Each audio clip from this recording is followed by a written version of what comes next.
خانم 36 ساله که خانم دکتر هستن، البته با درد شکمی شدید مراجعه کردن که تو سونوگرافی یک کیست تخمدان 10 سانت داشتن و 2 ماه پیش هم سابقه پانکچر تخمدان رو میدن و تخلیه همین کیست تخمدانشون که متاسفانه دوباره عود کرده و وقتی که وارد شکم شدیم 2 دور تورشن هم تخمدانشون حول محور یوترووارین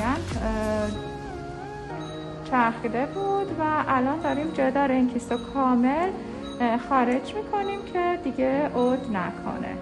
ببینید الان جدار کیست رو کامل در آوردیم